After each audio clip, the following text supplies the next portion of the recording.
It's a flurry. Well, it's always been this way. I'm sure it's a flurry of activity, and it takes a team effort. Yeah, you definitely don't need an alarm clock. I don't know how the single parents do it, but I guess they have no other choice to do They're it. the cutest little girls, and Yeah, I really don't know how a single parent does it. You hear the stories. Now, very important. Tell them how old you are, and Michael, you tell them how old you are. I'm young compared to Bill. I'm 43. How old are you, Bill? I'm 54. He's a 54-year-old guy. Get those kids ready. I got a 4-year-old and an 8-year-old. So, I'm sure most people think that's their granddaddy, right? But no. And Mike, I was 39, almost 39, 2 months from being 39 when I got married. But how old were you, Bill? Let's see. Bill waited a while, didn't Maggie is 8, and then let's see, so 9, I'm 54. I'm doing the math here. I was 45 when I got married. First time. Oh, boy. And my wife Carrie is 37. Yeah, she's young. Yeah, she's young. Yeah, that's a big age difference. And she teaches at the big school, Mike. How would you like your wife to teach 11th graders at Charles Henderson High School? Yeah, I would imagine that's challenging. Don't you think that is challenging? I'll tell you this, it ain't like it was when Miss Whitman and Miss Enzer and Miss McKellar were teaching 11th graders at Charles Henderson High School. Oh, great school, and they've got a new superintendent right now on an interim basis, but it tickles me, these kids, and do they know what they're going to get to eat? And one thing, I don't know if y'all caught it or not, little Maggie makes her own lunch. Is that right? Yeah, we've trained her. I mean, thank goodness she fills it. She's got a lunchbox and she fills it up basically with Lunchables, which I wish I had stocked in that company. It's little pre-made turkeys and crackers and cheese, and we buy them. We just buy them by the dozen in the store, and then she'll throw chips and cookies and fruit and these little squeezable juices all. But that saved. We used to do that, and then. That saves us a lot of time. But you compare and contrast what Mike just said and what I just said to the way my mom did it. Yeah. Man, we had eggs most mornings, bacon, toast, sometimes cheese toast, sometimes cinnamon toast. I don't think Michael. We all ate breakfast at the dining breakfast room table together. Read the sports page. I was drinking coffee in 3rd grade. And then Dad didn't do anything. Dad just got up and went to work. Mom was a full-time house mother. The hardest thing for my kids by far, though, is just getting them out the door. Like, you put their shoes on, you put their socks on, then you come back out and their socks and shoes are off. I mean, you got to put their jackets on, and then, like, today it's going to be raining. They'll take them off before you get them in the car. Like, just getting them in the car seems like it takes forever. And then you got to buckle them up in these car seats. That takes a lot of time. I mean, we're very blessed. Thank goodness that the preschool's close to where we live in Grayton. I can't imagine driving a long distance every morning. That'd be tough. I tell you, it's a precious look, though. Those sweet little girls. And Alabama basketball pretty much blew their chance. Probably any hope of the NCAA tournament last night. Horrible loss at home to Texas A&M. They were 11-point favorites at tip, and were leading by 6 points with 4 minutes left, and A&M just went on a run, and Alabama just could not make a shot to save their life. They had wide-open shots after wide-open shots, and, I think they were the last 4 out last night, so they should be done, I would think now. I tell you, A&M and Buzz, what is Buzz's name? Not Peterson. Anyway, Buzz, he came from Marquette, came from Virginia Tech. He's a great coach, and, I think A&M now 7-6 One of them came from North Carolina. Buzz. Both Alabama and Texas A&M were both 6-6 in the conference. Alabama just can't stand prosperity. They're one of those teams that wins a couple of big games and lays an egg at home. This is the third. I think the third consecutive, 3rd out of 4 home games they've lost, and none of them were to top teams. And Auburn loses on the road to Georgia. Auburn lost their great player a few weeks ago and have not been the same team.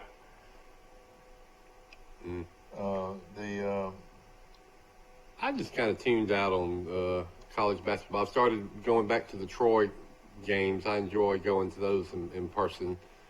But, it's all just about the tournament. All you hear is, are they going to make the tournament? And so, Yeah. Ladies and gentlemen, may I have your attention, please? Buzz Williams is the coach at A&M.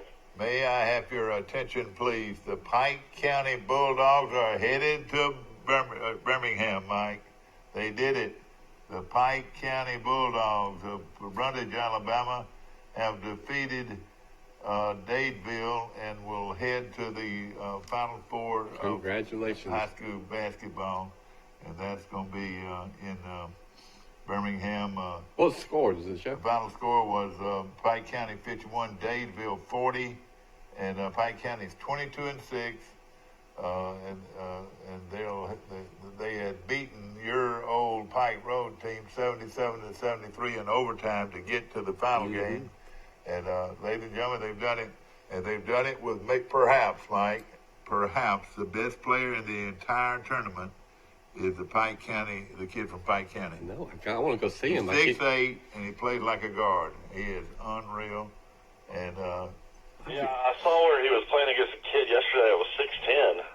Oh, really? I wonder how he did against him. I don't know. Yeah, the kid from Dadeville. You can look at pictures on Facebook. Dan Smith took a lot of pictures, and he's at least 2 inches taller. He's a big old kid that he was going up against. Yeah, and he's, like you said, at 6'8", this kid. What's his name? Andre Aubrey. What class is he? A junior? He's a senior. He graduates.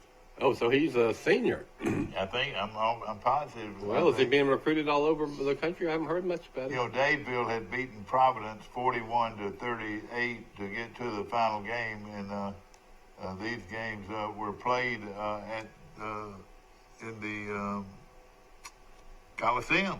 Did you know that they played that final? I thought that Crampton Bowl facility would be too small. But... And yeah, you're exactly right. Charles Henderson Lady Tribe has only won 77-26. Yeah, and they are hear this, they're 27-0. If you know what alt means.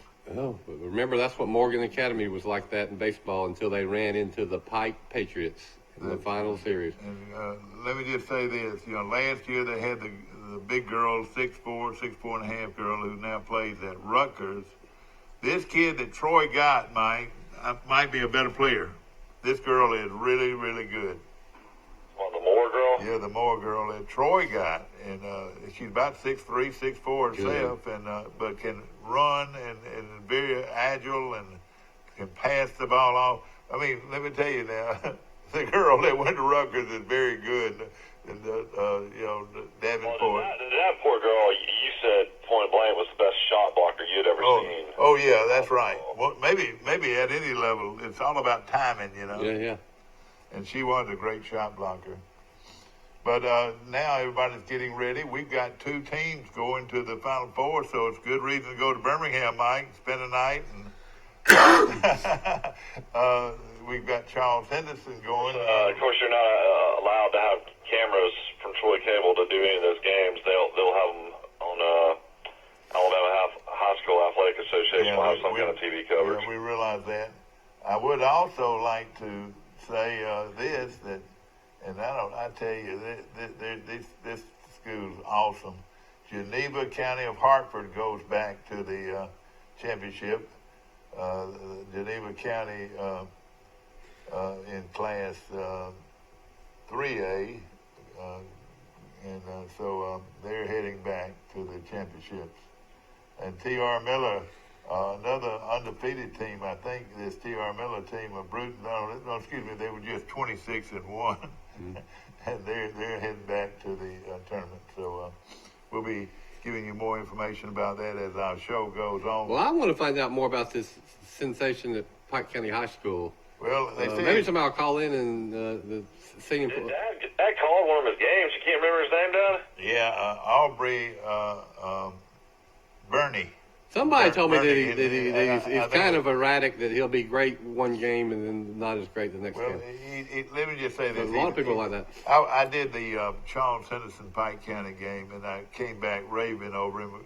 Pike County, Charles Henderson had a pretty good team, but Pike County was a lot better. They had a lot of athletes, and this kid stood out. This kid was not a hog. I mean, he would throw the ball off maybe too much. Yeah. You know, underneath, he might Too have, unselfish. Exactly, too unselfish, but he could run the court and he could handle the ball. I mean, he drove through his legs like he was 5'7". You know, you saying this, I'm happen to be reading Kobe Bryant's biography now, so I got interested in Kobe after his passing. And Kobe, remember, his father, Jelly Bean Bryant, was an NBA basketball player for 5 years. Then he had a real good career in Europe. But played with Dr. J at the Philadelphia 76ers. But he was a 6'9" player that had the skills to do the dribbling and the passing. And a lot of people said he was like an early Magic Johnson. And back then in the NBA, they didn't know what to do with a big player that had the guard-type skills. And then you get to Magic Johnson, who transformed the game, who was 6'8", and we all know what Magic could do. Then Kobe was 6'6", and Michael Jordan, they could do it all. But it sounds like this kid in Brundage might be from that same mold. I'm not positive he's a senior, but I think he is. Yeah, I know he is. He's a senior. I was there for senior day, and I was able to see that. Of course, the Montgomery Advertiser covers the high school. I tell you what, if he's not getting any big-time offers, I hope there's some way, somehow he'll go to Troy. You know, and another thing. Well, we don't know about his academics Yeah, and his you're grades. right. He might be head to junior college or something. Exactly right. You still gotta go to school, but I was looking at your favorite team, how they came out, Mike. Mountain Brook. He's a big Mountain Brook. His wife's a big Mountain Brook graduate. Did you know that Lehigh advances? They were 31-1. Who beat them, Mike? Who beat Lehigh? Lehigh School? Yeah, Robert E. Lee. Maybe Mount Brook beat them. So they advanced. Fairhope beat Mary Montgomery, and they advanced in the. You know, talking about Lee High School, I'm thinking about Henry Ruggs, that played football for Alabama. He played basketball at Lee High School at one time. Was supposedly a really good player. Yeah, really good. And then, his best friend also played and was a really good player. I think he was going to go to Jacksonville State. And on probably this same time, his best friend and some other people were driving up to Birmingham to go see a girls' basketball game in the state finals, and they had a car accident, and this young man, Henry Ruggs' best friend, perished in that car accident. But he was the guy that told Ruggs, this is Ruggs telling the story, man, you're good in basketball, but your future is football. You focus your time on football. You go to Alabama, and you're going to be in the NFL. And Ruggs never forgot that guy. You know, when he signed for Alabama, I remember he did this touching little tribute to his friend, and he's continued to do it throughout college. And here it is today. You know, he's getting ready to go to the NFL Combine and is projected to be a first-round NFL pick. But he also played basketball for Robert E. Lee High School. I want to mention. Yeah, Ruggs had a brother that was playing football at Ole Miss. He was a big free safety, 6'4", like 195 pounds. I don't know what happened. He left Ole Miss and got in the transfer portal, but I don't know where he ended up. Must have discipline issues or something. Yeah, he played as a freshman. You're right, and then they kicked him off the team or something.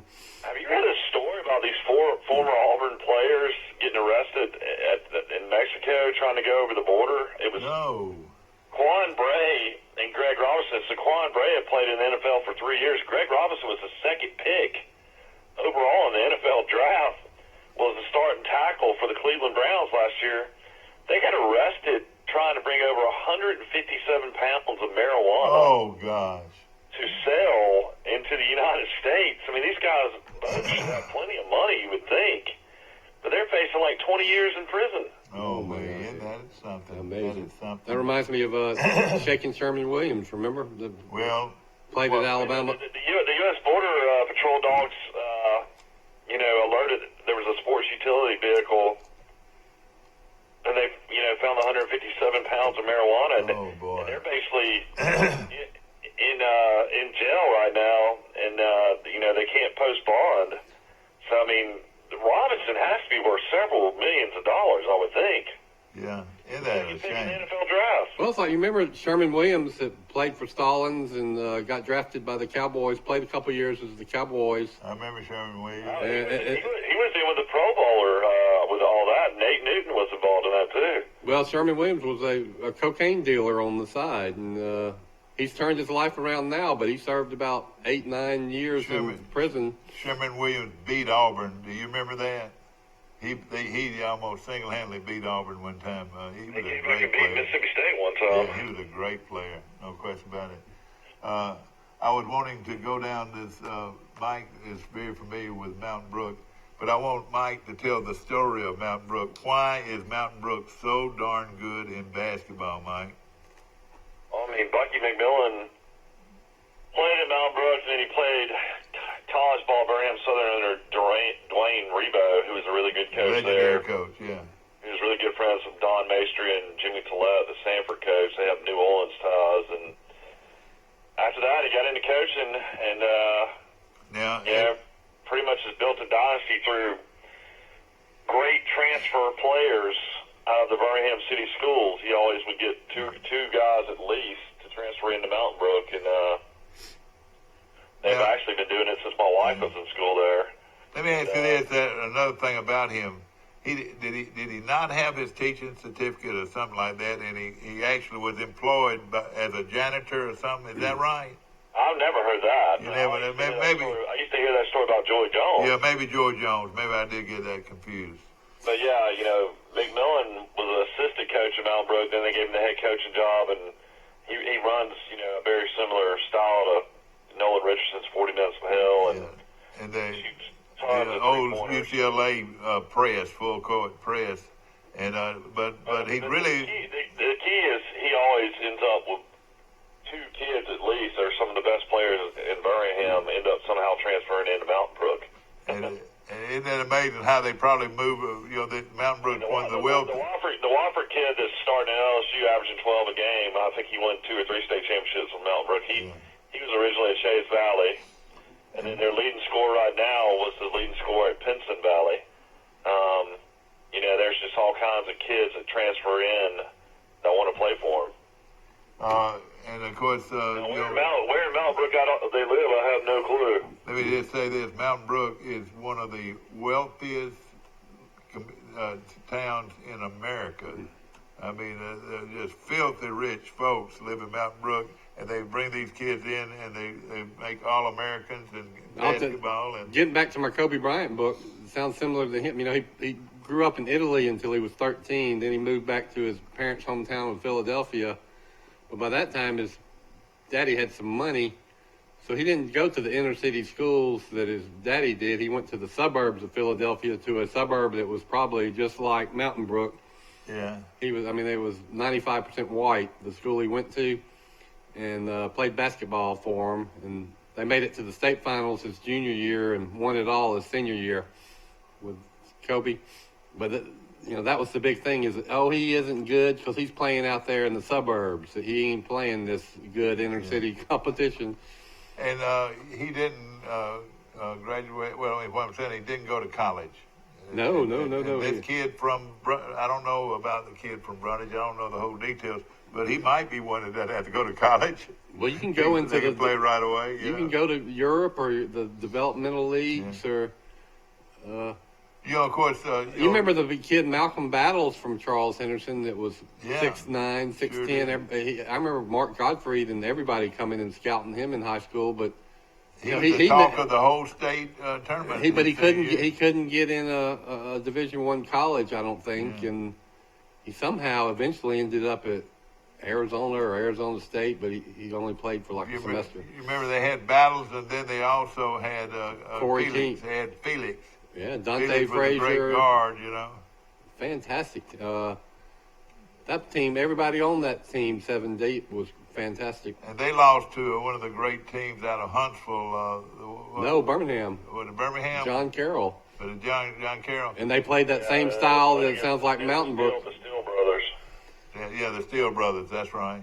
They played this pressing style, and Charles Henderson couldn't handle it. Who was the team out of Huntsville that was so good, won so many state championships, Mike? Butler's always been Butler. great. You remember Butler of Huntsville was always real good, too. So you look at Mountain Brook, Butler of Huntsville, you can name 3 or 4 schools that just dominate in basketball. And the thing about Bucky McMillan, he is known more as a what, Mike? Poker player? Yeah. Is he really? He's a professional poker player. Is that right? He's cashed in the World Series of Poker. I think he's won at least $200,000 playing poker. What a fascinating character. I like this. Yeah. Hey, I hope that's factual information, is it? It's like Yeah, it is. it's like my hero James Holzhauser that tore it up on Jeopardy and played the game completely different than anybody ever has. Averaged $70,000 a game. He's a professional sports gambler in Las Vegas. I'm wondering why he has not gone to the college ranks. McMillan's an excellent coach. I mean, some people were mentioning for the Troy job. Of course, Will Matthews was pushing. I don't know what Will's connection was. I tell you what, it would not have been. I don't know if he ever even got an interview. Because of course, Coach Cross was a great coach, was a great hire for Troy. But I would definitely not be shocked if he gets in the mix at UAB maybe one day. If he's on, gets the boot. Well, you know this. He would fill the gyms. Everybody loves it. At once, there was this stigma about you never could hire high school coaches. Well, man, that's being blown up because you've seen a lot of people like Gus Malzahn, Hugh Freeze, that have gone quickly from high school head coach to super successful college coach. Yeah. And so now people see that, these guys are just as smart as some of them are, or smarter than the college coaches. And another thing is coming, a big question mark. When is the high schools going to get the 30-second clock? Oh, man, they need it. I can't handle games without a shot clock. All right, Mountain Brook came down to the finals against a pretty good ball club in Spain Park. And Mountain Brook beat them. Wait a minute. Oh, Mountain Brook beat them 41-34. Hey, wouldn't you do the same thing if you had to play Mountain Brook? I'd sit on it too, wouldn't you? Yeah. But I wish they would change that around a little bit. Also, move the shot the 3-point line back a little bit for college and leave it. All I want, same thing in football, is I want the refs to call fewer fouls. Let them play. I'm tired of these games stopping all the time and they're becoming free throw shooting contests. You're right. I mean, if it's borderline, don't blow the whistle. Spanish Fort's going back to the Final Four, Mike. And how about Eufaula? They won at the buzzer. They said the ball was in the air and the buzzer went off. Well, you know what? I'm going to tell my story again. When I was a high school senior, our basketball team, Charles Henderson, lost to Eufaula in the finals of the regionals, getting ready to go to the state tournament, by a NBA 3-point shot at the buzzer. I'm still sad thinking about that shot. That team that lost would have easily won the state championship because Eufaula, the team that beat them, went on and easily won the state championship. No question about it. And man, there's always been a lot of great athletes come out of that Eufaula area. Yeah, it's always been. And then you got Eufaula, and then you got Barber County as a basketball powerhouse too. Yeah, that whole area of basketball, and they're right there on the line, on the Georgia line, and there's been some good players that come out of there. So Ramsey, Mike, beat Sylacauga, and they'll advance in 5A. Yeah, I mean, I guess Charles Henderson girls, getting back to them, beating Ramsey, I guess pretty much is going to win them the state championship. It seems like. Don't say that. Don't jinx them, though, Mike. I don't think anybody's even close to Ramsey. Yeah. Why in the world did they have to play that game so early, I wonder? I don't know. 9 o'clock in the morning. They played at 9 o'clock in the morning. So early before the Final Four. It seems like that would be a game you'd play in the Final Four. And looking at boys on down the line here, some of the winners in Class 4A, you've got Catholic of Montgomery beat, which is really good. The Catholic really has improved their sports. Yeah, they have. Their football and They their have, yeah. They were basketball. awful. I remember, to tell you the truth, at one time, and I looked up this year in football, they were pretty good. Yeah, they finished 30-4, and they'll advance to the Final Four in 4A. I bet they got them some transfers too. And then, yeah, exactly. A Catholic school could get anybody they want. You're right. And then we've already mentioned the Southeast region in Class 3A has Pike County, and I know those folks are excited. Pike County beat Pike Road 77-73 in overtime the first game, and then for the championship, Pike County beats Dadeville 51-40, and they advanced. Pike County 22-6, but I think they won something like 15 straight. Now, I might be wrong. I'm not as much of a Pike County sports authority as I am Charles Henderson, but I don't think Pike County's ever won a state championship in basketball. I don't think they have either. I don't think they've ever won anything in anything else besides football. They haven't won one in baseball, basketball. To my knowledge, I don't think so. Now let me throw in Class 2A, Barber County, Mike. They beat Geneva County High School of Hartford 73-58, and then Barber County advances after that. Barber County beat Hartford, Mike, 73-58. Barber County, like you mentioned just a moment ago, is heading back to the Final Four. Good. They've got the worst football team in the state, and a good basketball team. But you know, they've improved in football. They got a new coach in football, but you're exactly right. Up until this year, but they have improved. Okay, good. Pike County, listen to this now. The Montgomery Academy, that would be girls, though. We'll get into that in a moment. But let's finish up with the boys in class. The MA girls are good in everything, I can tell you that. Class 1A, we had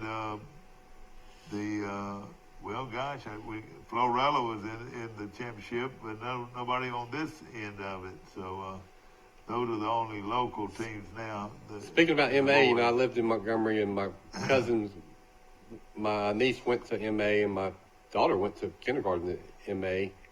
And I covered them a lot. You must have been rich. Boy, I had to dig deep. And the kindergarten tuition was a lot cheaper than 10th grade tuition at MA. But I followed MA close. A lot of my friends' kids went there, and I just commented that I need all of their girls' programs to compete for state championships in virtually every sport.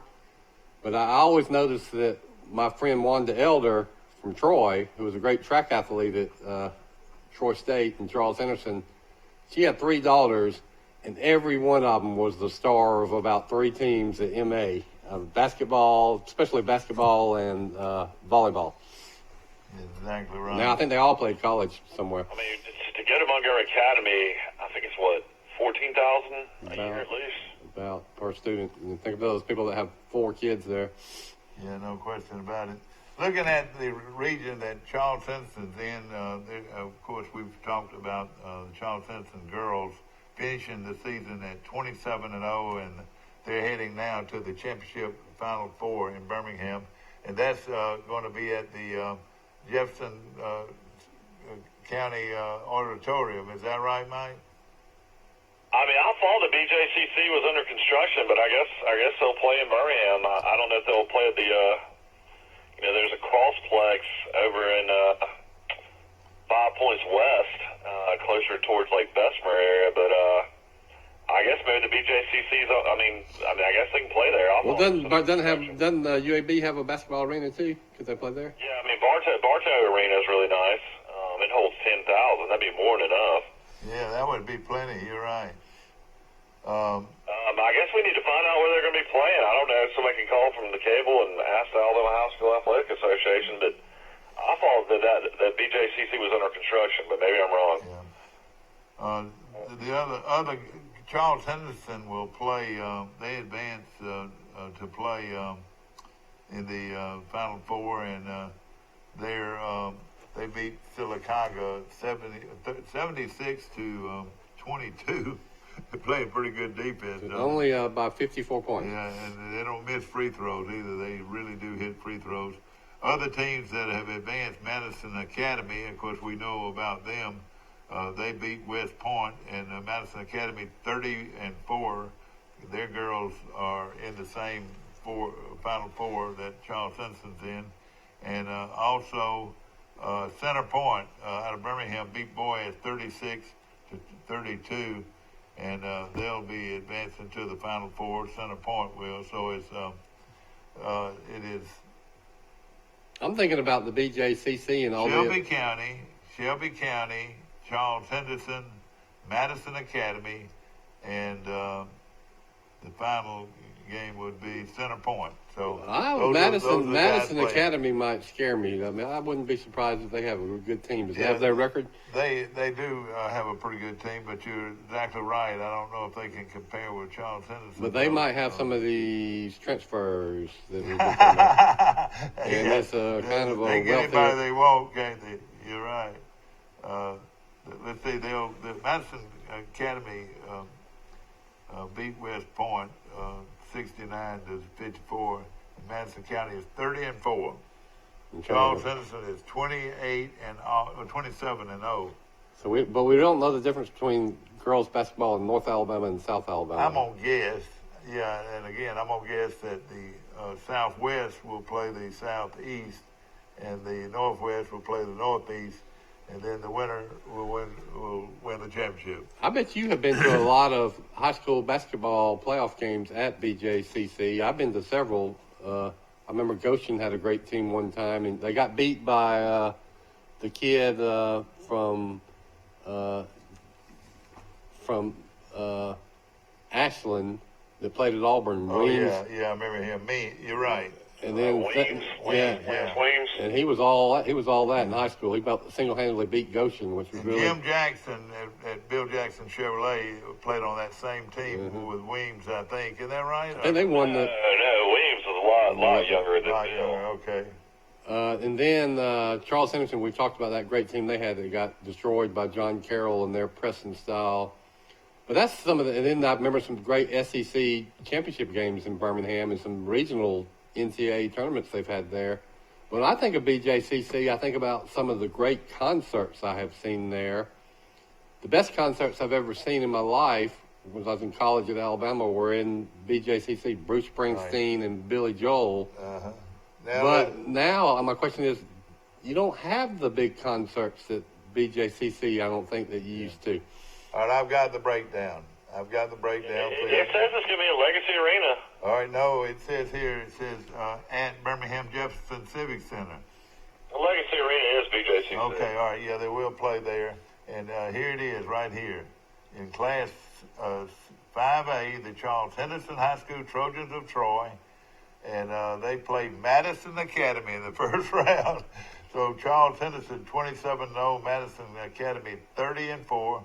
Play at 3 p.m. on February the 26th. Tell me what day that is. February the 26th. And they play at 3 o'clock, a reasonable time, Mike, 3 o'clock in the afternoon. And then on the other bracket, the Southwest. The 26th is Wednesday. Yeah. And then in the other bracket in 5A girls, you got, you got the Southwest champion, and that would be Shelby County, I believe that would be, and they'll play Center Point in the other round, and that's 6 o'clock. So that's how it would. And then of course the championship game will be at 9 a.m. on February the 29th. Ooh, 9 a.m. So mark that on your calendar. I wouldn't be surprised if the big tougher game is this game against Madison Academy in the semis. Yeah, you're exactly right. And all of them got to be pretty good. I mean, the biggest issue with Madison Academy is I think they'll have a lot of size. Probably they'll play, but I don't know if the speed. I don't know if they'll be able to run up and down the court with Charles Henderson. Yeah. Well, what about Pike County? Who are they playing? Can you find it quickly, or? Yeah, I'll tell you exactly. Pike County 22-6 versus Hanceville 18 and 12. They play at 10. Wallace of Hansville, so Hansville's right next to Coleman. Yeah, that's where Griff McCrary is just signed a scholarship to play college golf. Hansville. Yeah, that's right. Pike County 22 and 6 versus Hansville 18 and 12. They play at 10:30 on Tuesday. That sounds like a good draw for Pike County. 18 and 12. That's right. And for some reason they didn't get this information in on the Southwest champion. That would be. It'll play Lauderdale County. Lauderdale County 25 and 7. So. Well, Coach Jones was another state championship. Maybe they named the court after her. Yeah, that's right. That's right. I'm trying to find the. So what? Charles Henderson has won state championships in girls basketball, boys baseball, and one in football. As far as that's it. And one of these days they're going to win one in softball. It's just a matter of time. No they won question. three in baseball. Garrett won one, and Irons won 2. Yep. So I think you're right. And then they've been runner-ups. I know at least 3 times. Nobody remembers that except for me. That's right. That's right. Nobody remembers that. I wonder why they took so long. I mean, when y'all were growing up, Dad, and then, of course, Bill's dad, when he played at Troy High, I guess, I mean, there was no state championship to even be had. It was just like, a regional championship or an area championship, wasn't it? The South Alabama That's championship. right. And Mike played on one, and my dad played on one. That was a big deal.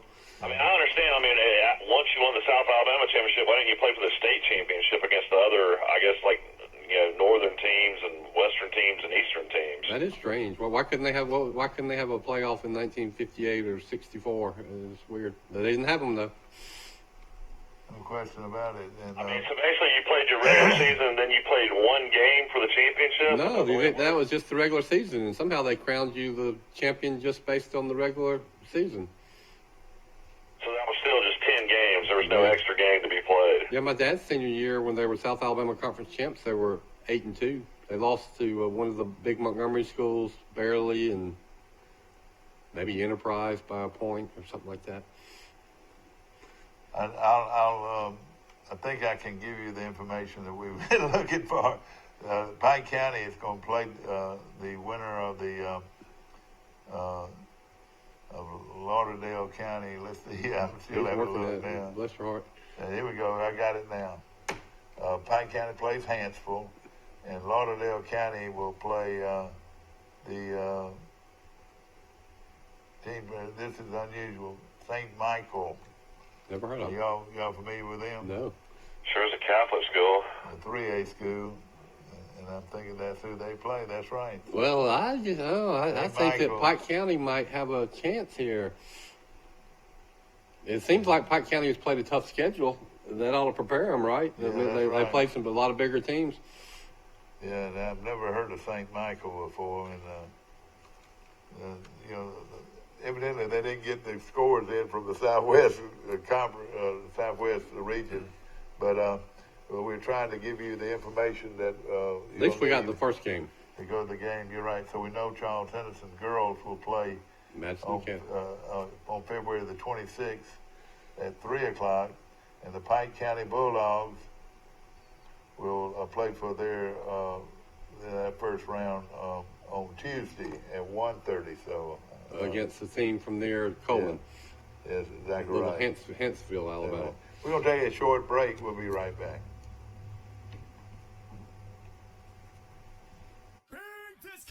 Big selection and really big deals. It's the big pre-owned sale. Only at Premier Chrysler Dodge Jeep Ram. Pre-owned vehicles start at $29.95. Over 50 vehicles under $15,000. $29 down. And you can drive today or take advantage of payments starting at $99 a month. That's $29 down. And payments starting as low as $99. From Montgomery to Dothan, the best pre-owned deal are at Premier Chrysler Dodge Jeep Ram or online at PremierChrysler.com. Nobody beats a Premier deal. Nobody. Well, I don't get it.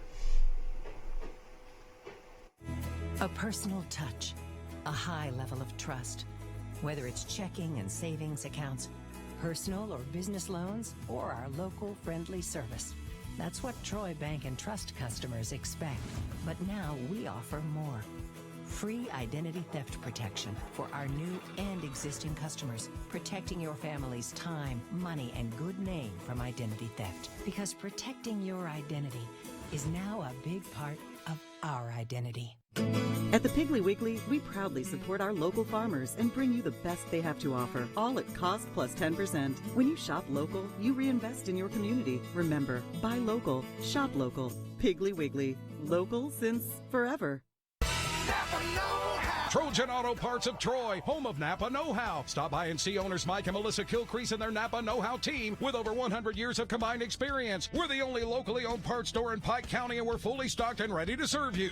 We pride ourselves on being your go-to parts store, not only for the simple items, but we specialize in those hard-to-find items as well. Trojan Auto Parts, the right part at the right price at the right time. Napa, a name you've trusted here in Troy since 1945. Piggly Wiggly's local butchers are on site at both stores and will help you select the best cuts of meat and trim them to your liking.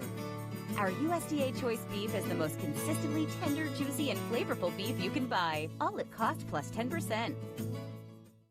Ford Truck Month is going on now at Bill Jackson Ford, and folks, we have the deal for you. Take up to $6,000 off MSRP and get 0% APR for 72 months for huge savings on a new 2019 Ford F-150. Select new 2019 Ford Mustang starting at an incredibly low $23,900. Or drive home a select new 2019 Ford Escape starting at just $18,900. Bill Jackson is the name you've trusted for over 30 years. Check us out on Highway 231 in Troy or online at BillJacksonFord.com.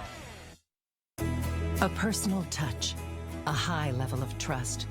Whether it's checking and savings accounts, personal or business loans, or our local friendly service. That's what Troy Bank and Trust customers expect. But now we offer more.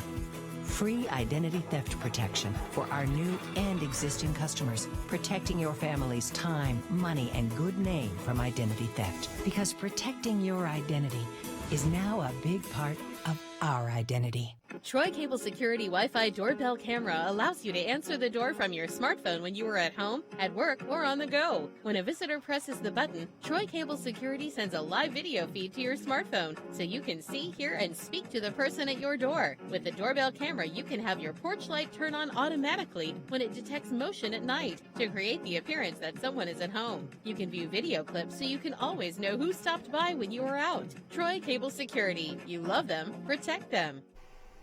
All right. Back to our show, ladies and gentlemen, brought to you by Wise Office Supply on South We Pleasant called Street. Lyle yesterday after the show. Had a good Right. conversation with You know, him. we was heading to those basketball He games. loves basketball, man. And he supports Charles Henderson in You a big bet. way. And as we mentioned, we were correct. St. Michael, wherever they are, we got to get some research on St. Michael. It says they're from Fairhope. They're from Fairhope, Alabama, and they'll be playing in the Those kids are almost as 3A rich as championship. the Mountain Brook kids, probably. Those Fairhope kids. They'll be playing in the 3A championships against the not Pike County.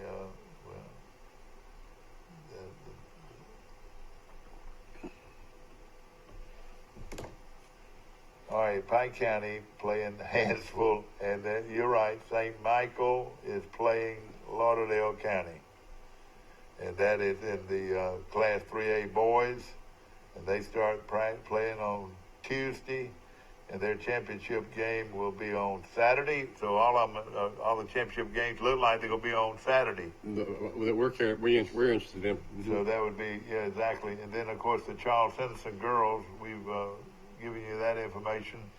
They'll play Madison Academy on, Wednesday, At 3 o'clock. at 3 o'clock. And then if they win, they'll play in the championship game on the 29th, which is Saturday. Saturday, yeah, okay. And they'll play the winner of the Shelby County and somebody. Center Point, and Shelby County Center Point will be the winner of that. Here's my prognostication, knowing nothing about these teams. All right, so Charles Henderson is not playing Madison Academy. They're playing Center Point. Oh, no. Well, everybody... Well, they sure got this screwed up because I'm looking at it right here. It says Charles Henson versus Madison Academy. I'm seeing Center Point. Yeah, in the Montgomery Advertiser. Center Point plays the Southwest champion, and that Southwest champion and the girls. Since Charles Henderson will play Center Point, if somebody from the cable wants to call Charles Henderson High School, maybe they can confirm it, but I'm seeing Center Point as who they're playing out of Birmingham. It is real. People saying, Mike, Amos has gone crazy. Well, let me tell you something. Anybody looking at this would be crazy. Show them what you're looking at. Well, they've seen it. Yeah. Center Point will bring everybody look at the pairings. BJCC. They should have a huge crowd. And Charles Henderson versus I looked at it too. Madison. According to the Montgomery Advertiser, Mike has it right, and then Mike's son, is looking at the Alabama High School Athletic Association website. So who knows? Just get somebody from in the back to call the high school. They'll tell you right away. Yeah, maybe so. You're right. Center Point. He's got him playing Center Point. You got Charles Henderson playing Center Point. That's what I have on the max prep schedule. Yeah. What's it say Center Point's record is? I'll have to look and see. Ladies and gentlemen, I am looking at the Alabama State Tournament pairings. All right, who's 23-5? Center Point? All right, who's in the other bracket? Well, I mean, can't somebody just call the high school and confirm who they're playing? Steve's got them playing Center Point. Well, we'll get it after the show and get it by tomorrow. But what did he say? He said that came... Oh, from Ron Pierce. Ron Ingram or Ron Pierce? Ron Ingram. That came straight from Ryan. That would, of course, he's from Brundage, you know. Well, he works for the Alabama High School Athletic Association. He'll be as excited as he can be to see this Brundage team in the Final Four. You know, Ron's been around Alabama high school sports for years and years and years. And he's been around some football teams that won 5 straight state championships. But he's never been around a Pike County team that's been in the Final Four. And I know he's just eating this up. You know, he's got to be one of the most famous people to come out of Brundage. Because he was a long-time sports reporter for the Birmingham News. He was the authority on high school sport. That's right.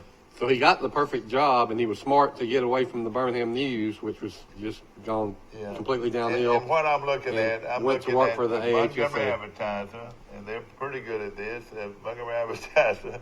But still, if he confirmed they're playing Center Point, that's who they're playing. And we're talking about the girls. Yeah, I mean, I thought that was confirmed from Steve in the back. Yeah, well, at the same time, you're right, but I'm looking at right here. Look. What's the number to Charles Henderson High School? I'll call him on my cell phone right now. All right. 566-3510. Oh, we got a number there, 3510. Okay. But let's do this on the air. All right, let's do it on the air. Yes. Let's see if the secretary even knows who and they're I'm looking playing. at the Montgomery Advertiser, and that's it right there. Yeah, in black and white it says it hasn't been playing Madison Academy. Okay, well, we're going to get it straight right here. Wouldn't be the first time the newspaper had something wrong. Yeah, it's okay, playing the Southwest qualifier. And that would be... Let's just talk about something else. Yeah. I think our audience has probably said, oh, no. Like 20 minutes of our lives we'll never get back. That's right. Is that right? Exactly. We got until next Wednesday to find out anyway. Exactly. No question. We're going to let you know one way or the other. You don't got to know But, you know, the most important thing we need is a calendar to make sure what days we're talking about. The Alabama High School Athletic Association website is awful to read. Really? It is. Yeah, it's hard to kind of figure out what they're talking about. Yeah, they're confused as much as we are, I think. I always, you know, Ron's a good friend of mine, and everybody probably knows Ron Ingram. They got on my bad side with their crazy stance with the Davenport girl. I thought was just way over the top and excessive. But that's behind us now. Yeah. So Alabama, you know, they just hired Charlie Strong, the former Texas coach, Louisville coach, South Florida coach. Alabama now has analysts. These were all former head coaches. You got Mike Stoops, who's on the defensive side as an analyst. He used to be the head coach at Arizona. Major Applewhite used to be the head coach at Houston. Bush Jones used to be the head coach at Tennessee, Cincinnati, Central Michigan. Steve Sarkisian used to be the head coach at USC. And then Kyle Flood used to be the head coach at Rutgers. Isn't that amazing? And now you're adding one more former head coach. These are all analysts Isn't that at amazing? the University of Alabama. Isn't that incredible? Find out what they make and do they live together? Do they have an apartment? Do they provide a place for them to live? I mean, isn't that incredible that they have that kind of experience that are not even paid, not even on the field coaches? These guys are just off the field coaches. Exactly. And evidently it's unlimited how many you can have. It's weird. Yeah, you could have one for every position. How did Alabama lose 2 games last year? Yeah, I know it. Exactly. Injuries is what. Well, injuries and Joe Burrow. That's I mean, amazing. that's just amazing. And then, of course, Feinbaum was coming out with a big article saying that Charlie Strong should be the defense coordinator and Pete Golden should be the analyst. So they're creating all this friction and rivalry already. Also, former UAB coach and Auburn offensive line coach, Alabama offensive line coach Neil Callaway is back in coaching. He's the new analyst at Purdue. Oh, great.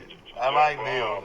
Neil's been on this show, Mike, many times. I was on the show one time when I was coming on, and then walking out of the door was Neil Callaway. He and Bud Casey were very good friends. And Callaway got up early. Bud would call him at 4 o'clock in the morning. He'd be wide awake at the UAB. And, He played at Alabama. Did you see Democratic debate last night, Bill? No, but I read the headlines this morning on Drudge. It sounds like they really got into it good. Did you watch it? I didn't watch it. Apparently, the big conversation is how tall is Michael Bloomberg? They're saying everybody towered over him during the debate. He's pretty sure. The reports I'm getting right now are 5'7", but they say Trump calls him 5'4", so I don't know. Right, they say. You know what Trump's nickname for him is, which I don't think is cute at all. He calls him Mini Mike. Yeah. Mike, they could take $1 bills and they would go from Birmingham to Troy back to Birmingham again. You laid out how many how many dollar bills he's worth. Oh, Bloomberg? Might be more than that. You might could go from. Somebody explain to me how you make that much money from a console that provides stock and financial information. Who are his customers that are paying this much money for this? Is that how you made it? Apparently, if you're a stockbroker or in the investment finance field, you've got to have these computer terminals that give you all the information on markets in the world. And Bloomberg came up with this and marketed it. And out of that, he's become this multi-billionaire. And he started out with nothing, zero. I mean, he was very poor upbringing. And you got to hand it to a guy like that. He's got to be pretty smart, doesn't he? Yeah. And of course, but what I read, the headlines and synopsises I read said all the Democratic contenders really ganged up on Bloomberg, and he got beat up pretty bad. Especially Warren, the senator from Massachusetts, who Trump calls Pocahontas. Yeah. Apparently, early reviews, a lot of people scored a lot of points on Bloomberg, and he's been knocked down a few notches. He owns his own network, too. Yeah, Bloomberg News. I mean, you would think that would be a great benefit, name recognition, you know? Well, he was the mayor of New York City. He did some wacky things. He's authoritarian, and he was worried about banning the big gulp and the calories that kids drink, and to me, radical ideas.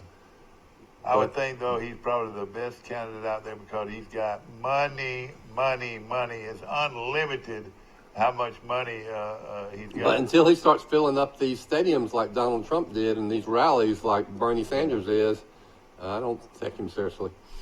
Bernie, it would scare me to death if Bernie won because that means we'd be our society would have changed quite a bit, don't you think? Yeah, I think so. I mean, if he got the most votes with his socialist ideas, that would tell you a lot about. Now, I don't know how many of them he could get implemented because there would still probably be a Republican Congress, and so no major changes would. Most of the Hollywood movies. Michael Bloomberg is worth $64 billion. $64 billion.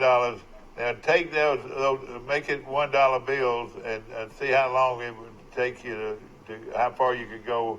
Could you go all the way across the nation with the 64 billion $1 I'll put in bills? perspective. What is I wonder together? what the budget of the state of Alabama is. So Michael Bloomberg could probably fund the state government of Alabama for decades.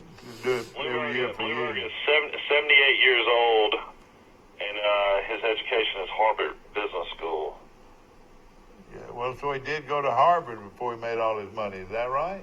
Yeah, so we got to check. I've never heard that he was a impoverished kid. Yeah, I hadn't heard that either. Well, maybe it was somebody else they were talking about. Trump's dad was already a millionaire too.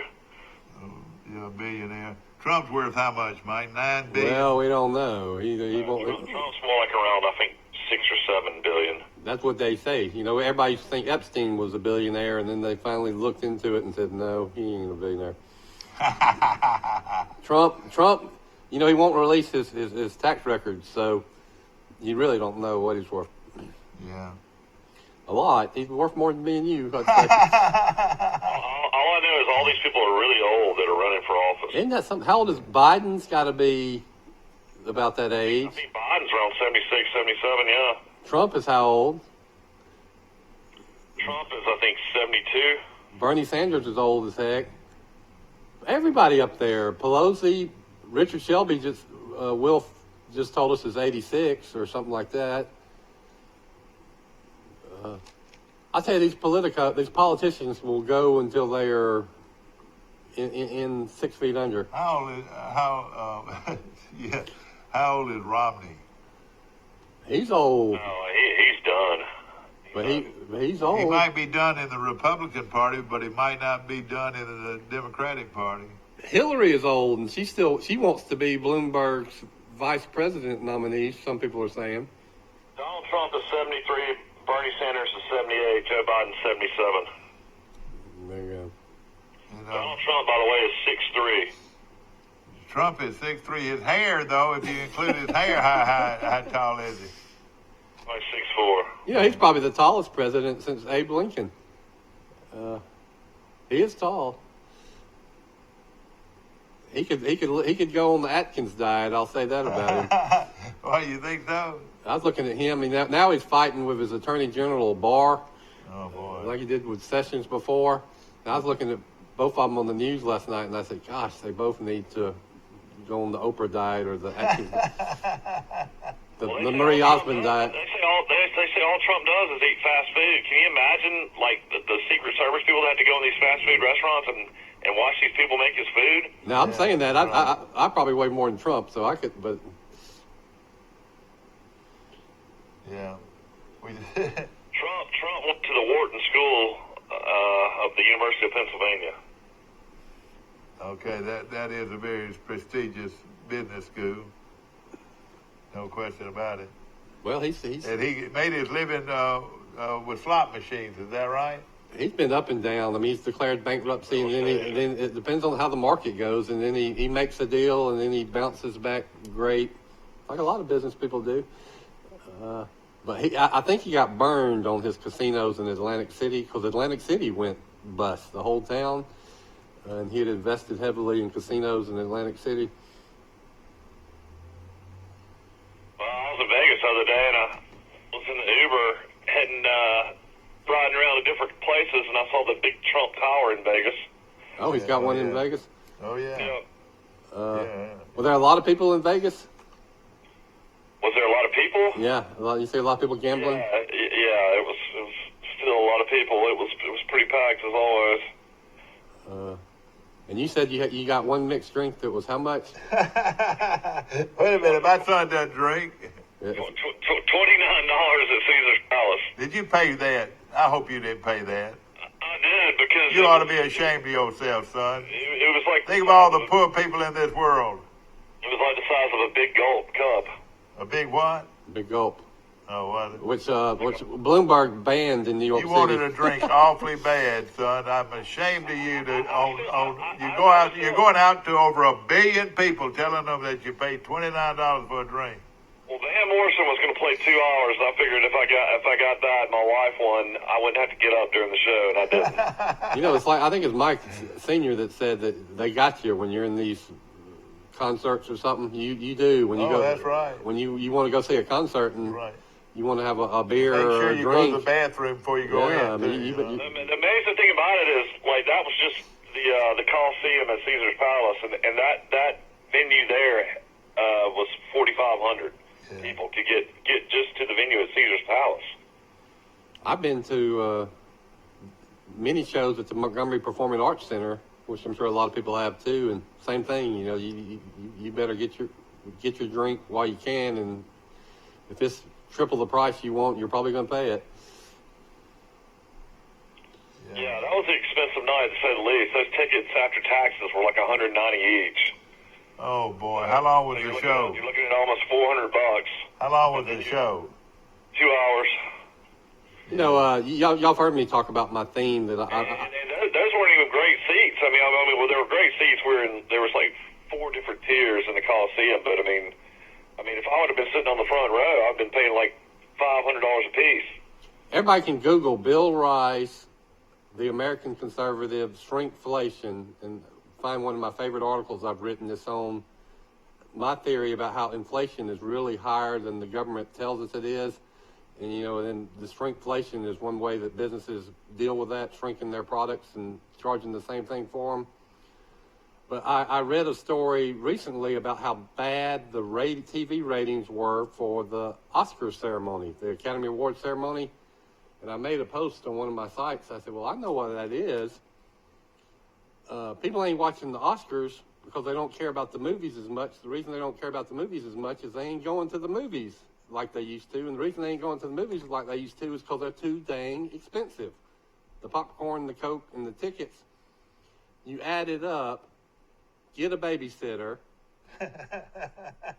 go get a dinner. You know, you're going to go do the dinner before the show, go to the movies, get a medium-sized popcorn and the Coke, pay the gas, come back. No, you're going to spend $170. You added it all up. How many people can spend $170 to go see a movie and a show for a husband-wife date? So where the parents, Mike, you'll attest, what the parents will pay for and go to the movie to see is the kids' movies, the Disney movies. You'll go broke to entertain your kids. But, ladies and gentlemen, that's the only movies that I think people are really on a consistent basis still paying to see. All right, that's Troy, Alabama. I didn't even mention dinner was at Joe's Stone Crab and Steak and Seafood. The one out of Miami. They built a second restaurant in Vegas, so that was at least $200 before we even made it to the show. Well, how much did you spend on the night then? Tell us. That's what I'm saying. I mean, it was easily close to. Don't embarrass yourself, son. Had to be close to $670 for the night. Oh boy! Glory, glory. Put that in your offering plate at church. That's just the way it is, though, out in Vegas. Well, how many?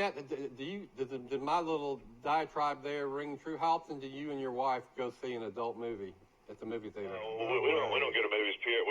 We've just never done that. We don't need to be talking about adult movies. No, I'm talking about adult movie compared to a Disney movie. You know, a PG movie or something. Yeah. I mean, all we do is watch shows like on Netflix and Amazon Prime. Where the big difference in him is child care price of your babysitter in Troy compared to one down in Florida. What do you pay for a babysitter down in Florida, Mike? We pay our nanny $18 an hour. All right, so you're going to a movie and a dinner for 4 hours. That's $72. I would pay $10 in Troy. Just think of the cost for child care, and that's not counting what do you pay them to go to school.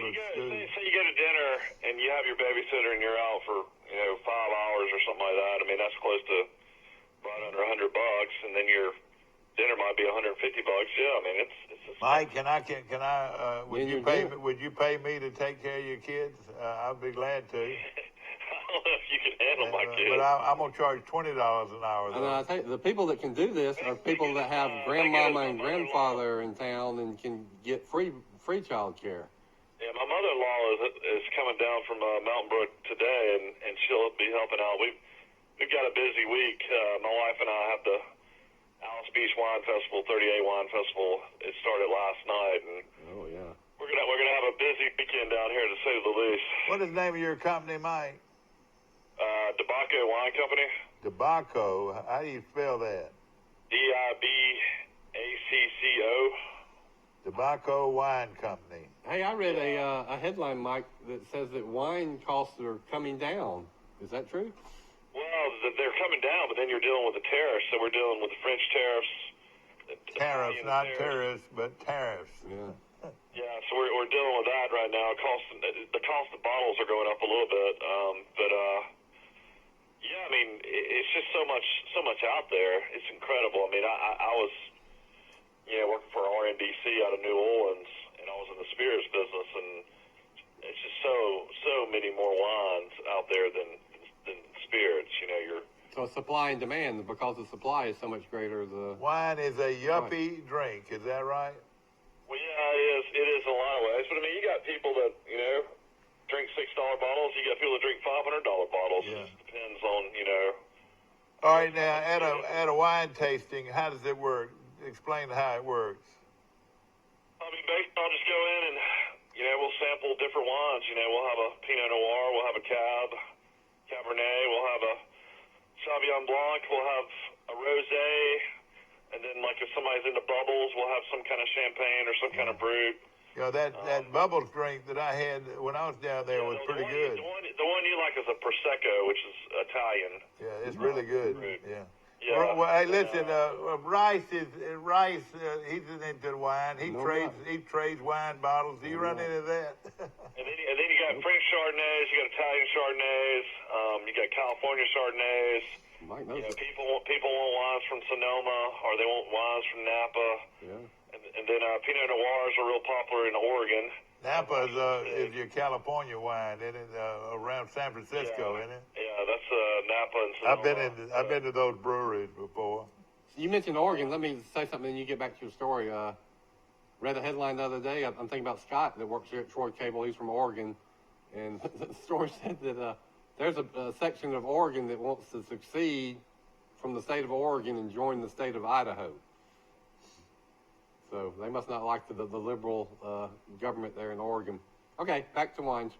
I'm just saying that. So I mean, if I go do a tasting, I had a Italian rep in town. He was a vendor. His name was Ricardo. So we were going around to different restaurants and different places on 30A, and he had 10 different bottles of wine from Italy that he represents, and then some of them the actual bottles he owns, but then he represents other vendors. So, basically you go in and you do a tasting where basically we're going to pour 10 different bottles of wine for you to try it.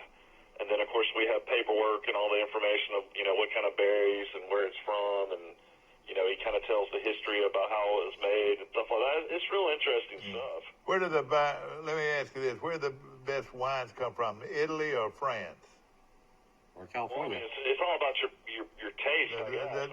The California wines don't rank with the... There's a lot of great wines from France. Some people are into French Chardonnays. My wife's into French Chardonnays, but, just on a casual basis, ladies and gentlemen. Maybe have a little wine before her dinner. There's a lot of great wines. Not dinner, but dinner. And a lot of the berries, a lot of that Italian, wines pretty much started Sonoma and Napa. So there's a lot of Italian immigrants that started all the winemaking out in California. So it all kind of started in Italy. Yeah. Most of your wineries are in Northern California, not in Southern California. Yeah, they're usually in elevation. Yeah, usually around 1,500, 2,000 feet elevation. If I was in the wine business, I would want to be in the wine business on the beaches of 30A. So I think that, I bet you got a ton of wine experts and connoisseurs. Yeah, there's a lot of people that know a lot. You kind of just, kind of nod your head and just make it. Yeah, that's what I'm fixing to say. These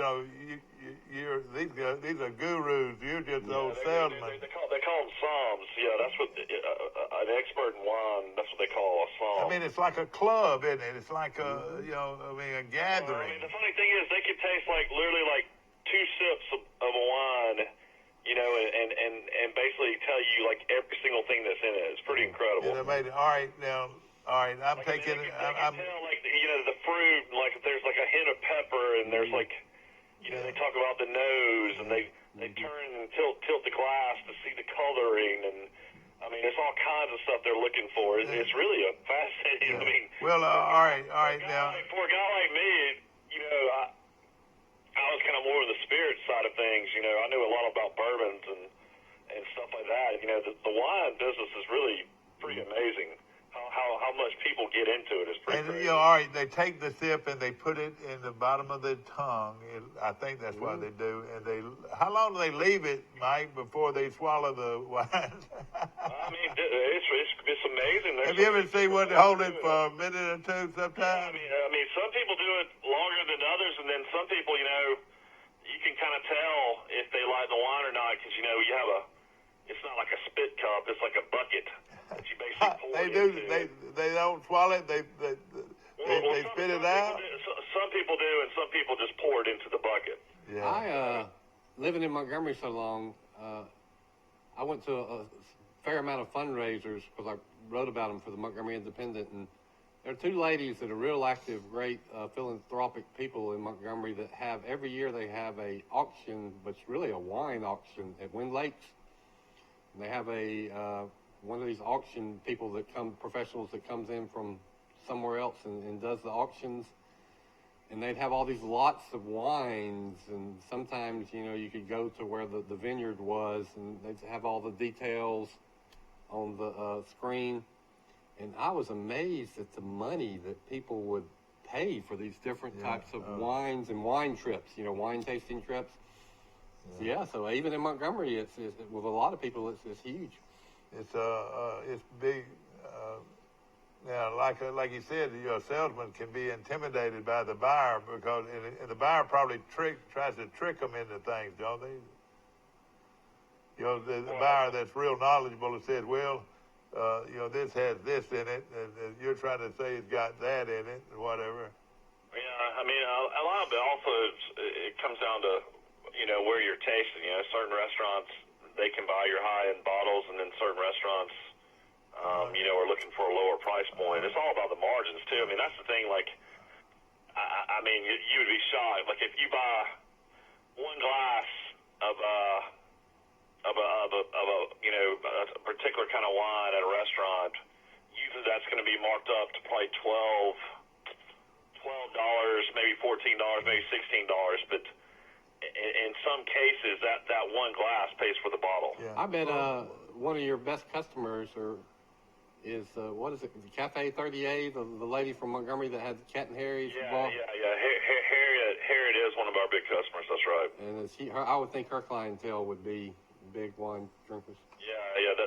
That's a really big account. It's 30A Cafe. That's 30A Cafe. I mean, not 30A Cafe. Cafe 30A. Yeah. Mike, this is very important. Yeah, Cafe 30A is very unique. They're open 7 days a week. Barago and Graydon's open 7 days a week. Some of these places down here never close. Now, in the off season down here, which I've been dealing with, has been tough. I've had restaurants that close for a month and a half, 2 months. Because it's not busy. And they'll open back up during the busy season during the winter. And then a lot of places are under construction. A lot of people are doing, improvements to their restaurants and their bars. So I mean, everything's finally starting to open back up down here for spring break. All right, Mike. Italian restaurant, you're more or less looking at your darker wines. Is that right? Your red wines, yeah. You're looking at a lot of Cabernets, a lot of Pinot Noirs. Sangiovese are really popular. So that goes better with Italian food. The red wines are more or less with Italian food. And then you've got some... You got some Pecorinos, you got some Chardonnay drinkers, you got some Pinot Grigio drinkers. It just depends. What is the most popular white wine? The most popular white wine is Chardonnay. Yeah, and then of course. Then you have some Sauvignon Blanc fans. You got some, definitely some Pinot Grigio fans as well. But I mean, the biggest one there is at an Italian restaurant is your Cab. Your Cabernets are extremely popular. All right, how about with a steak? I like a red wine, and you're gonna laugh when I say I like Merlot. Yeah, see, Merlot is nowhere to be seen in Florida. wait a minute now. It's not a. I never taste Merlot. Now, Mike, I'll take some red blends that have like Cab, Merlot, Pinot Noir. You'll have some blend. I mean, I like a Merlot. Why do you downgrade a Merlot? Merlot, I like a Merlot. That's not. They're not nearly as popular down here as they are in Alabama. Here's how much I know about wines. When I go to a restaurant and occasionally do get a wine, I'll just ask the waiter, "What do you recommend?" Yeah. And let me ask you this: when you order a wine at a restaurant, I'll say this: rosé is very popular down here. Rosé, red rosé.